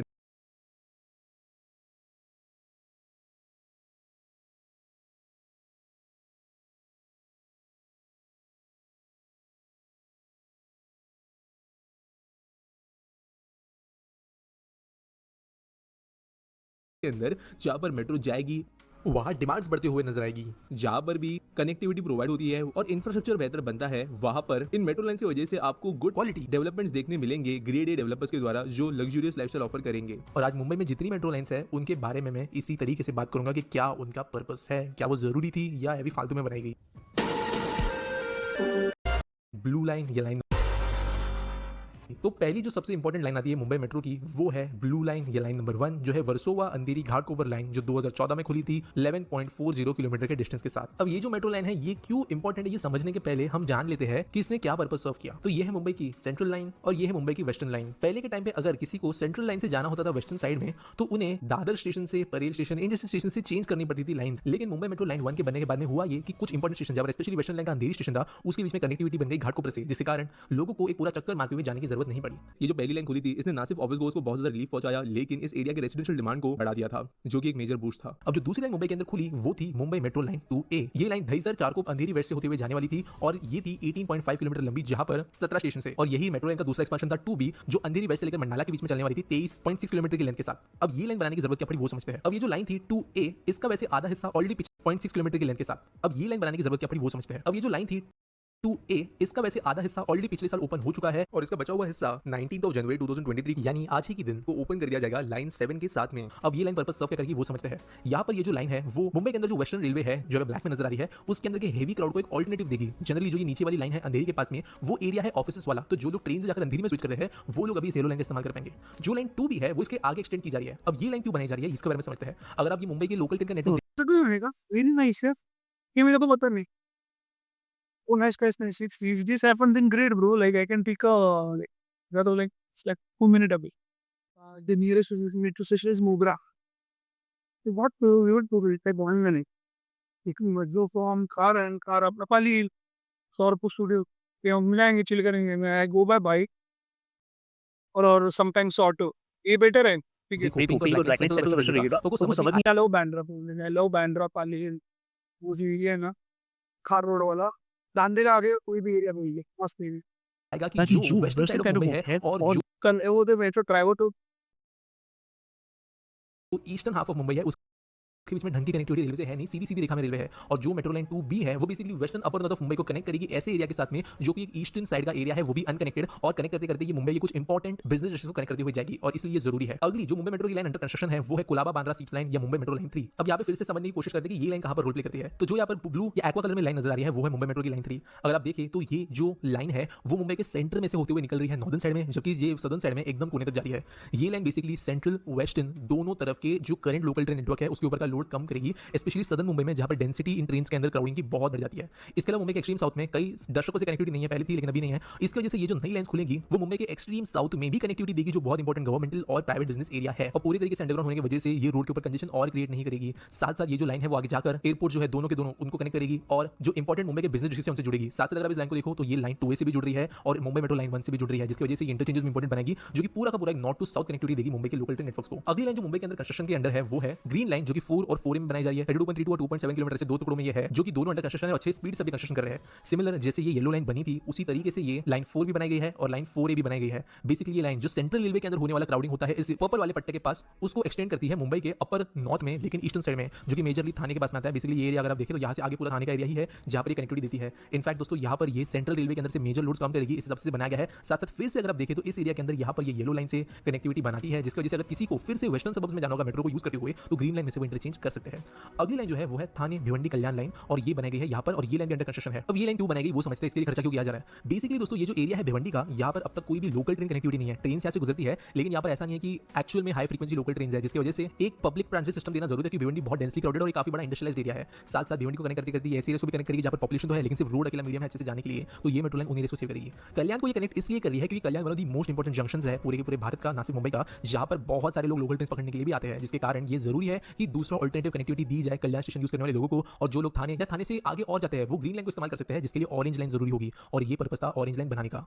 अब वैसे इस लाइन के बाद नहीं लाइन 6, 7, 7 आती है नंबर्स के हिसाब से, लेकिन पहले बात कर लेते हैं इसके ही बगल में गुजरने वाली कल्याण तलोजा लाइन से रिलेटेड, जो कि रिसेंट में ही अपना कंस्ट्रक्शन शुरू कर चुकी है। अब ये लाइन क्यों बनाई जाए वो समझते हैं। ये लाइन बेसिकली नवी मुंबई के कोने को सेंट्रल सबर्ब्स के आउटर एरियाज के बीच में कनेक्ट करती है, और वो ऐसे एरिया के जरिए कनेक्ट करती है जो कि नेक्स्ट मुंबई बनेगा, क्योंकि ये एक एम्प्टी एरिया है जहां पर बहुत ज्यादा डेवलपमेंट हो रहा है। तो ये वन ऑफ दोस लाइन है जो फ्यूचर एस्पेक्ट्स के सबसे ज्यादा बनाई जा रही है। वैसे दोस्तों एनीवेज इन एरियाज के बीच कनेक्टिविटी बाय ट्रेन इतनी अच्छी नहीं है, बहुत ज्यादा घूम के जाना पड़ता है यहाँ पर, और ये बनने की वजह से यहाँ पर जो फ्यूचर में Virar Alibag multi modal corridor बन रहा है उससे भी लोगों को फायदा मिलेगा। इस लाइन को समझने के जाना पड़ता है यहाँ पर, और ये बनने की वजह से यहाँ पर जो फ्यूचर में Virar Alibag multi modal corridor बन रहा है उससे भी लोगों को फायदा मिलेगा। इस लाइन को समझने के पहले हम समझते हैं कि ये एक इस तरीके का इंटरसेक्शन भी बना रही है एक फ्यूचर में प्रूव लाइन से, जिसकी इंपॉर्टेंस को और बनाएगा, और ये होगी लाइन 14 जो ऐसे नजर आती है। अगर आप इस लाइन को देखो तो सेंट्रल रेलवेज का जो मुंबई का नेटवर्क है वहाँ के आउटर स्टेशन से, वहाँ के बहुत ज्यादा आउटर वाले स्टेशन से ये directly eastern Mumbai connectivity provide करा रही है। और अगर आप ध्यान से देखें तो जैसे मुंबई के सेंटर में एक मेजर चेंज ऑफ इंटरसेक्शंस बना है, वैसे ही एक मेजर चेंज ऑफ इंटरसेक्शंस बन रहा है यहाँ पर, और यहाँ पे सिर्फ दो लाइन्स नहीं निकलती बल्कि मुंबई के one of the biggest infra project भी यहाँ पर बन रहे हैं, जैसे कि एरोली कटाई नाका टोल रोड, और आगे से अगर हम देखें तो बुलेट ट्रेन की लाइन भी यही से गुजर रही है। इसी के कारण ये मुंबई के बाहर का one of the most important area बनेगा आने वाले फ्यूचर में। इनफैक्ट अभी भी बहुत इंपॉर्टेंट बन चुका है, और इसी वजह से अगर आप आने वाले समय में अपना घर खरीदने के लिए कोई अच्छा एरिया ढूंढ रहे हो मुंबई के पास में तो ये आप जरूर कंसीडर कर सकते हो। यही नहीं बल्कि जैसे मैंने कहा कि Virar Alibag multi modal corridor भी यहाँ पे बन रहा है, और एरोली कटाई नाका elevated road with tunnel connectivity भी यही एरिया को बेनिफिट करेगी। और मेजरली ये जो एरिया डेवलप हो रहा है ये एरिया कई सारे ग्रेड ए डेवलपर्स के द्वारा आज के डेट में डेवलप किया जा रहा है, और लोधा इन पर्टिकुलर यहाँ पर रेसिडेंशियल प्रोजेक्ट्स के साथ साथ कमर्शियल ऑफिस स्पेसेस और huge logistics and industrial park भी बना रहा है, और इसलिए ये फ्यूचर इन्वेस्टमेंट के लिए भी बहुत अच्छा है। यहाँ के ग्रेड ए डेवलपर्स होता है कि बढ़ करंट अफोर्डेबली या कनेक्टिविटी फ्यूचर में अलाइनमेंट फाइनल नहीं हुआ है, जिस वजह से हम इसको बाद में ले रहे हैं, और ये है मीरा बाइंदर से लेकर विरार तक की लाइन। अगर आप पूरे मुंबई के वेस्टर्न लाइन का सेक्शन देखें जो वैसे दोस्तों जाता है बोईसर तक ट्रेन लेकर, तो एक ऑल्टरनेटिव की जरूरत थी इस लाइन के लिए भी, क्योंकि यहाँ पर भी बहुत ज्यादा क्राउडिंग होती है और यहाँ पे ट्रेन की फ्रीक्वेंसी भी कम है, इसके लिए जरूरी है कि एक मेट्रो लाइन बनाई जाए जो इसका क्राउड कम कर पाए, और जो मेट्रो लाइन 13 है वो यही चीज कंप्लीट करेगी। अगली है लाइन 11 जो है वडाला से सीएसएमटी वाली लाइन। जैसे मैंने आपको कहा कि जो मुंबई के नॉर्थ साइड वाले हिस्से है यानी थाने साइड का एरिया है वो सदर्न तक कनेक्ट करने के लिए जो लाइन 11 है वो काम करेगी। ये भी वैसे ग्रीन ही होगी जो थाने वाली लाइन को आगे जाकर एक्सटेंड करेगी और बहुत इंपॉर्टेंट जंक्शन भी बनाएगी येलो लाइन, सेंट्रल रेलवे और दूसरे मेट्रो लाइन के साथ। अगली जो लाइन बनने के लिए प्रपोज्ड एंड अप्रूव्ड है वो है लाइन 8 जो कि करंटली छत्रपति शिवाजी महाराज टर्मिनस जो एयरपोर्ट है बेसिकली मुंबई का, उससे नवी मुंबई के इंटरनेशनल एयरपोर्ट तक बनेगी। इसके ऊपर वैसे काम शुरू नहीं हुआ है, लेकिन ये बनने के बाद में दोनों नए एंड पुराने एयरपोर्ट के बीच में कनेक्टिविटी प्रोवाइड करेगी। वैसे दोस्तों ये वाली जो एयरपोर्ट लाइन है इसके लिए बहुत ज्यादा टाइम लगता है, डिजाइन किया गया है, मेट्रो रेस को होस्ट करने के लिए एक्सपेंसिव है, और मुंबई तक जाती है और नॉर्थ मुंबई तक जाती है जो नहीं बनेगी लेकिन श्योरली बन तो जाएगी। इसके बाद में लाइन 10, ये लाइन जब बनती है तो उसके बाद में जो ये ग्रीन लाइन सदर्न मुंबई तक जाती है और नॉर्थ मुंबई तक जाती है, रेड लाइन भी आती है। अगर आपको याद होगा तो मैंने बोला था रेड लाइन वेस्टर्न हाईवे की तरफ दौड़ती है, नीचे बिजनेस की तरफ, बिजनेस एरिया कनेक्ट होगी शिवाजी चौक में, जहां पर रेड लाइन भी आती है। अगर आपको याद हो कल बना देगी मेट्रो। बाद में लाइन 10, ये लाइन जब बनती है तो उसके बाद में जो ये ग्रीन लाइन सदर्न मुंबई तक जाती है और नॉर्थ मुंबई तक जाती है वो पूरा एक सर्कल बना देगी मेट्रो का ओवरऑल पूरे के पूरे मुंबई के आसपास, क्योंकि आगे जाकर कनेक्ट होगी शिवाजी चौक में जहां पर रेड लाइन भी आती है। अगर दोनों सोर्स के बीच में जो जैसे कि आगे हार्बर लाइन, तो आपको नजर आएगा कि कहीं ना कहीं यहाँ पे पैरेलल रन करते हैं, जो है लाइन 6 जिस वेस्टर्न एरिया को कनेक्ट करने के लिए। लेकिन इंपॉर्टेंट बात ये है पिंक बनी उसी तरीके से ये एक और अल्टरनेटिव दे रही है सेंट्रल और वेस्टर्न एरियाज को कनेक्ट करने के लिए। लेकिन इंपॉर्टेंट बात ये है पिंक लाइन के बारे में, ये पूरा का पूरा एक चेन बना देगी जितने भी इंपॉर्टेंट बिजनेस एरियाज हैं उनके बीच में, पवई, गोगेश्वरी, इन एरियाज के अंदर ये बहुत अच्छी कनेक्टिविटी देगी और इनमें गोरेगांव तक जाएगी, जिसकी वजह से लोग जितने ऑफिस के लिए आते हैं सेंट्रल वेस्टर्न दोनों साइड से उनको इसका फायदा होगा। ये जो बीच वाली लाइन है ये कुछ इस तरीके की लाइन होगी जहां पर दिन में दोनों साइड में दोनों तरफ में हेवी ट्रैफिक होगा, जबकि जो ये वर्टिकल वाली नॉर्थ साउथ बाउंड लाउंज है ये मेजरली सुबह को डाउन से अप और ऊपर और शाम के टाइम में अप से डाउन में ज्यादा क्राउड फेस करेगी। लेकिन ये जो बीच वाली लाइन है ये दिन भर क्राउड फेस करेगी। अब यहाँ पे अगली जो लाइन के बारे में बात कर रहा हूं वो है मेट्रो लाइन 7 जो कि है रेड लाइन। ये लाइन बेसिकली मुंबई में जो वेस्टर्न एक्सप्रेस हाईवे है उसके ऊपर से चलती मिलती है और ये one of the most important road है, क्राउड वाला रोड है, जहाँ से बहुत लोग रोज ट्रैवल करते हैं और इन लोगों को वापस ले आया जाएगा सेंट्रल मुंबई के अंदर जहाँ पर मेजर ऑफिसेस है। और उसके बाद में इसका एक्सटेंशन होगा 7A का, जो कि वापस एयरपोर्ट तक जाएगा। अगर आपने अब तक इस मैप पे गौर किया होगा तो आपको नजर आता होगा कि जो मुंबई का सेंट्रल भाग है वहां पर बहुत ज्यादा कन्वर्जेंस हो रहा है और करंटली ये मुंबई के सेंट्रल बिजनेस डिस्ट्रिक्ट ही है। अंधेरी, गोरेगांव, बीकेसी, पवई, ये एरिया सबसे ज्यादा ऑफिस होस्ट करते हैं और यहाँ पर सारी लाइन आकर मिलेगी और लाइन 7A जो है वो बेसिकली कनेक्ट करेगी कई सारे दूसरे लोगों को। अब दोस्तों इसके आगे जो लाइंस है वो मैं प्रॉपर ऑर्डर में नहीं लूंगा, क्योंकि अगर कोई सिर्फ प्रपोज्ड लाइन है तो उसके बारे में बात नहीं करूंगा, क्योंकि इसके आगे होता ही है कि कुछ लाइन जो है वो न्यूमेरिकल ऑर्डर में है तो सही, लेकिन अब तक सिर्फ प्रपोज्ड स्टेट में है, ना अंडर कंस्ट्रक्शन है ना अप्रूव्ड है। इसके लिए मैं या तो अप्रूव्ड लाइन की बात करूंगा या तो अंडर कंस्ट्रक्शन वाली। और इसके आगे हम डायरेक्टली जाएंगे लाइन नंबर 9 रेड की तरफ, जो मैंने पहले रेड लाइन की बात की, बस उसका एक्सटेंशन होगा जो कि आगे जाकर पूरा का पूरा मीरा भाईंदर के इंटरव्यू कनेक्ट करेगा, जिसकी वजह से कंटीन्यूअस कनेक्टिविटी बन जाएगी नॉर्दर्न मुंबई से लेकर सेंट्रल बिजनेस डिस्ट्रिक्ट तक। और अगर कोई चाहे तो एक्वा लाइन को यूज करते हुए साउथ में जा सकता है या येलो लाइन को यूज करते हुए ईस्ट में भी जा सकता है। पेंडार से लेकर बेलापुर तक जो जल्दी फंक्शन हो जाएगी, इसके ट्रायल कुछ दिन पहले हुए हैं, आगे वापस जबकि फोर्थ होगी जरूरी है। इसके अलावा ये बहुत ज्यादा अंधाधुन लाइंस बनाई सॉल्व कर देता हूं। साथ साथ यहाँ जाती है लोकल ट्रेन ट्रैवल्स। आपको फिर से एक बार याद दिला देता हूं कि मुंबई के पास में most happening and important area बनने वाला है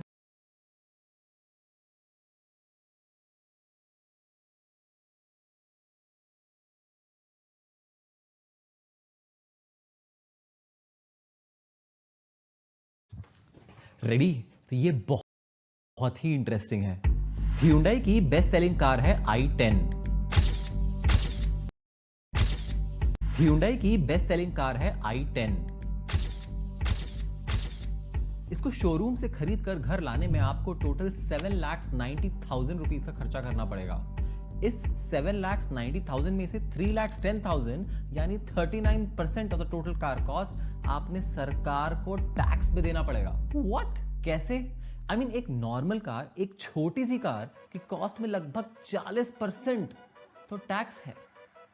अभी तो मैंने इंडिया की मोस्ट फेवरेट फैमिली एसयूवी के बारे में बात ही नहीं की है, Hyundai Creta। Creta revolutionized everything. They change the segment, they change how the features in the car can be, they change the engine options, diesel, turbo, normal petrol। आपको CNG डालना है बाद में वो डालो, ऑटोमेटिक चाहिए वो दे देंगे, मैनुअल चाहिए वो दे देंगे, एडवांस चाहिए ले लो, अभी गाड़ी को बाहर से खड़े होकर ऑन करना है ले लो। Creta became that center stage। Hyundai Creta के प्राइस में 54% तो सिर्फ टैक्स है, यानी गाड़ी का जो दाम है उसमें आधे से ज्यादा टैक्स भरा हुआ है।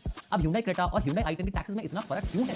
और एक इंटरेस्टिंग बात बताऊं, गवर्नमेंट की नजरों में Hyundai Creta एक्चुअली एसयूवी नहीं है। इसे मैं आगे बात करेंगे, क्योंकि अगर Hyundai Creta एसयूवी होती तो गाड़ी का 60% प्राइस सिर्फ टैक्सेस में जाता। अब आप देखिए, बाजार से कोई भी सामान आप खरीदते हैं तो उस पे आपको जीएसटी यानी गुड्स एंड सर्विसेज टैक्स देना होता है। अभी फिलहाल जीएसटी के 4 स्लैब्स बने हुए हैं, 5%, 12%। What do you think about that? So it's I guess they're promoting the Indian businesses, Tata खरीदो, महिंद्रा खरीदो, वैसा रहेगा। जर्मन कार्स का आफ्टर सेल वैल्यू पे नहीं है ना, वो भी एक प्रॉब्लम है। German cars are expensive, BMW, Mercedes अभी पकड़ा। चलो 5+ क्या आएंगे? 18% and 28%। 5% उन सामान पे लगता है जो आम इंसान की जरूरत माना जाता है, जैसे कि चाय। वो क्या जो जीएसटी का हाईएस्ट स्लैब रेट है। कोई बात नहीं, मैंने तो शुरू में आपको बोला था कि कार में 50% तक का टैक्स चला जाता है। वो क्या चीज थी?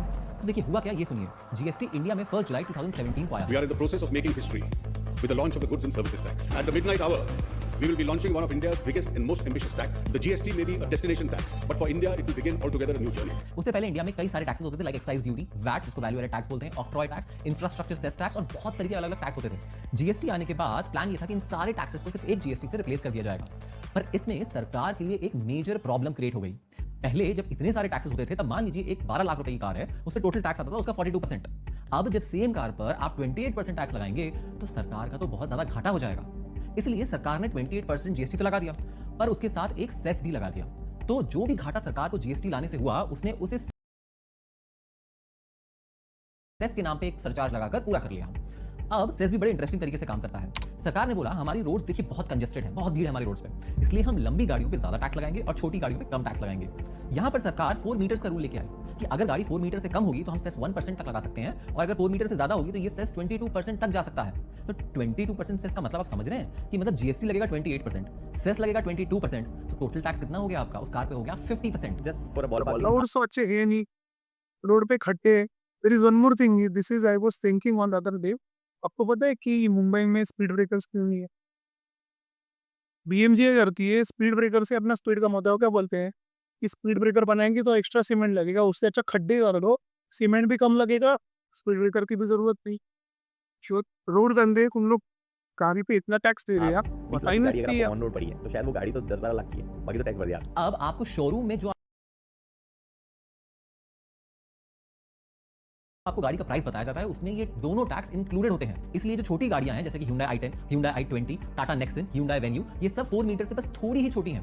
ये इनको जानबूझ के ऐसा इनके साथ किया गया है। इनफैक्ट Hyundai और Kia ने तो इसे स्ट्रैटेजिकली भी यूज किया है। तो Hyundai की जो मोस्ट फेमस कार है वो Hyundai Creta और Kia की जो मोस्ट फेमस कार है वो है Kia Seltos। दोनों की जो लेंथ है वो लगभग 4.3 मीटर्स है, यानी 4 मीटर के ऊपर है। इसके बाद Hyundai ने अपनी Hyundai Venue निकाली जिसके फीचर्स लगभग Creta जैसे ही हैं, बस लेंथ है 3995 मीटर्स। Kia ने भी सेम काम किया, Kia ने Kia Sonet निकाली जिसके फीचर्स लगभग Kia Seltos जैसे सेम ही है, बस लेंथ है 3995 मीटर्स। इससे इनको टैक्स बेनिफिट मिल जाता है, कस्टमर्स के लिए उन्हें सेम फीचर्स थोड़े कम प्राइस में मिल जाते हैं, जबकि Hyundai और Kia का जो मार्जिन है वो सेम रहता है, बस टैक्स पे खेला जा रहा है। तो देखिए हर पेट्रोल और डीजल कार पे जो जीएसटी लगता है वो 28% होता है। इसके ऊपर जो सेस लगता है उसके एग्जैक्ट सेस के रेट्स मैंने स्क्रीन पे दे दिए हैं। इसमें जो हाईएस्ट सेस लगता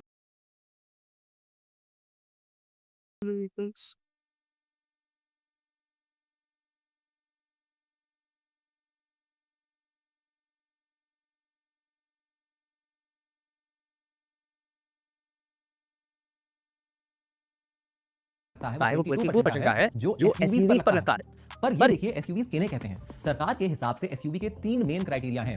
उसका इंजन 1.5 लीटर के ऊपर होना चाहिए, उसका ग्राउंड क्लियरेंस 170 मिलीमीटर से ज्यादा होना चाहिए और उसकी जो लेंथ है वो 4 मीटर से ज्यादा होनी चाहिए।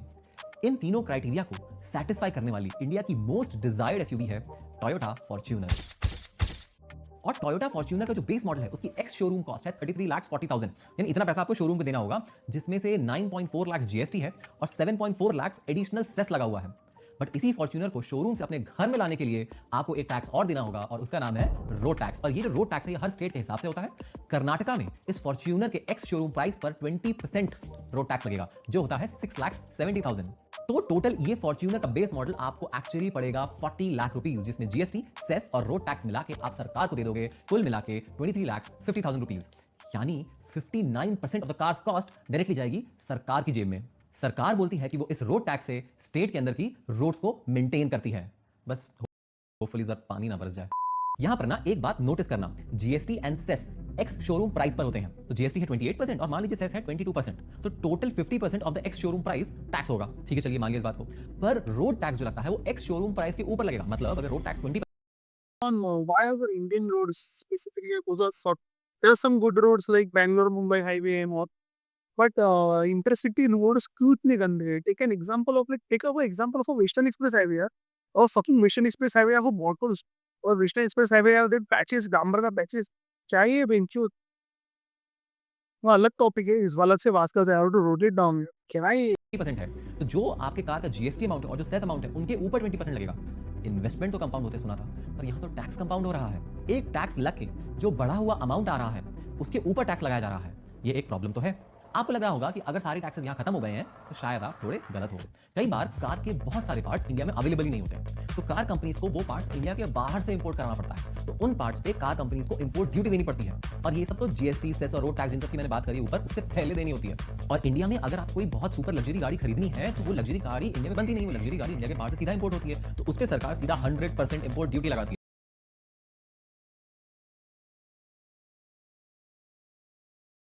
इसीलिए इंडिया में लग्जरी कार्स बहुत ज्यादा महंगी हो जाती हैं compare to America and Europe. अच्छा, अब लग्जरी कार्स की बात कर ली, वापस से Hyundai Creta पर आते हैं। क्रेटा इंडिया की one of the top selling SUVs में से है। टू रिकैप, क्रेटा का एक्स शोरूम कॉस्ट 13,40,000 रुपीज है, जिसमें जीएसटी एंड सेस इंक्लूडेड है। इसके ऊपर रोड टैक्स लगता है 2.6 लाख का, जिसकी वजह से टोटल टैक्स आ जाता है 8,60,000 और कार की टोटल कॉस्ट आती है 16 लाख जो आपको ऑन रोड पड़ेगी। इस 16 लाख में से 54% सरकार की जेब में जा रहा है। अब एक मजेदार बात सुनो, अब इस कार को खरीदने के लिए आपको कमाना कितना पड़ेगा, अब ये सोचो, ध्यान से सुनो। क्रेटा पे 16 लाख रुपीस खर्च करने के लिए आपको कितना कमाना पड़ेगा? अब अगर आप 30% टैक्स ब्रैकेट में आते हो तो क्रेटा पे 16 लाख खर्च करने के लिए आपको 22,80,000 रुपीस कमाने पड़ेंगे। जब आप 22,80,000 रुपीस कमाओगे तब उसमें से सरकार 30% ले जाएगी और आपके जेब में 16 लाख रुपीस बचेगा, जिससे आप क्रेटा खरीद लोगे। तो एक क्रेटा जैसी गाड़ी, नॉर्मल गाड़ी, क्रेटा जैसी गाड़ी को खरीदने के लिए आपने सरकार को 6,80,000 इनकम टैक्स में दे दिए, उसके ऊपर 8,60,000 कार के ऊपर जितने टैक्सेस थे उसके फॉर्म में दे दिया। तो आपने एक सिंपल सी क्रेटा खरीदी और सरकार ने आपसे 15,40,000 रुपीस कमा लिए, यानी जितने की कार थी उतना तो आपने टैक्स दे दिया। और अगर आपने लोन से ये कार खरीदी है फिर तो ये कार आपको और महंगी पड़ी। उस लोन पे आप जो इंटरेस्ट दे रहे हो, सोच के देखो आप किसको दे रहे हो, आप कार मैन्युफैक्चरर को दे रहे हो या वो लोन आप सरकार को टैक्स देने के लिए दे रहे हो। आपको क्या लगता है टैक्सेस का झमेला खत्म हो गया? कार का मेंटेनेंस, कार का इंश्योरेंस, इन सब चीजों पे आपको 18% जीएसटी देना होगा। और सबसे बड़ी चीज, कार चलती किससे है? कार चलती है पेट्रोल से। There is no resale value यार। 40 lakhs का if I am buying a car if I see on a 850 भी है देखेंगे कुछ गाड़ी चला सकते हैं रीसेल वैल्यू नहीं है गाड़ी का इसलिए नथिंग बट लोगों का डब्बा After say when I was saying, whenever I'm saying I'm not going to get a good tax or GST or say petrol social. पे कितना टैक्स लगता है जानते हो? जो 1 लीटर पेट्रोल आपको अराउंड 100 रुपीज़ का मिलता है, उसमें से 60 रुपीज़ सरकार को जाता है। पेट्रोल कंपनी के पास 40 रुपीज़ जाता है। बट ये स्टोरी हम किसी और दिन सुनेंगे। और थोड़ा और सोचिए, अगर शायद टैक्सेस कम होते तो इंडियंस और सेफर कार्स अफोर्ड कर पाते। इंडिया में जितनी भी 10-15 लाख के अराउंड की कारें हैं, वो एक्चुअली इंटरनेशनल स्टैंडर्ड्स के हिसाब से सेफ कार्स नहीं है। बट अगेन, इन सब चीज़ों पे वीडियो कभी बाद में बनेगा। अगर आपको ऐसी और इंटरेस्टिंग फाइनेंशियल स्टोरी सुनने का मन है तो do subscribe and like this video. मिलते हैं अगले वीडियो में। Thank you. सो रिसेंटली मैं बैंगलोर में पेट्रोल भरवा रहा था। सो पेट्रोल का प्राइस 102 रुपीज़ पर लीटर था। इंडियंस को 100 घंटे काम करना चाहिए हफ्ते का। ओके, कुछ सिंपल ये ना अपन कल करेंगे टाइम खत्म हो गया निकलने का चल बाय साय मारो